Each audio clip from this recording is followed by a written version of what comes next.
Nakakabahala ang mga pahayag na narinig natin nitong mga nakarang araw. Nandyan ang walang pakundangang pagmumura at ang pagbabanta ng planong ipapatay ang ilan sa atin. Kung ganun na lang kadali ang pagplano sa pagpatay ng isang presidente, paano pa kaya ang mga pangkaraniwan na mamamayan? Yung ganyang kriminal na pagtatangka ay hindi dapat pinapalampas. Yan ay aking papalagan. As a democratic country, we need to uphold the rule of law.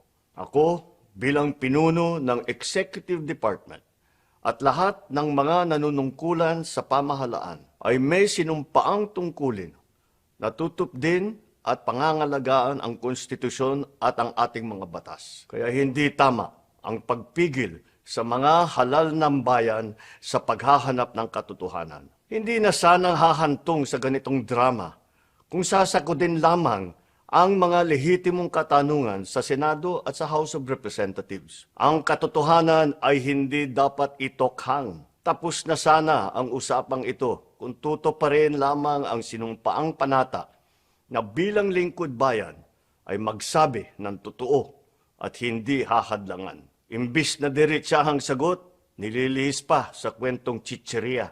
Hangad ko na matuldukan na itong mga pangyayaring ito sa parang matiwasay at magdadala sa atin sa katotohanan. 12 taon din ako nanungkulan sa magkaparehong kamara ng Kongreso. Batid ko ang kapangyarihan iginawad sa kanila ng taong bayan at ng ating konstitusyon.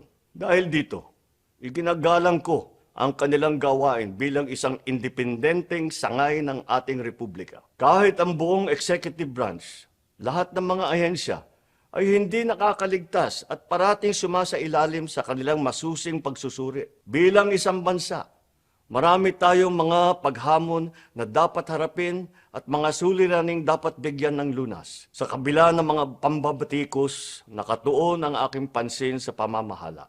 Ngunit, hindi natin ikokompromiso ang rule of law. Kailangan manaig ang batas sa anumang sitwasyon, sino man ang tamaan. Kaya hindi ko hahayaan magtagumpay ang hangarin ng iba na hatakin ang buong bansa sa burak ng politika. Igalang natin ang proseso.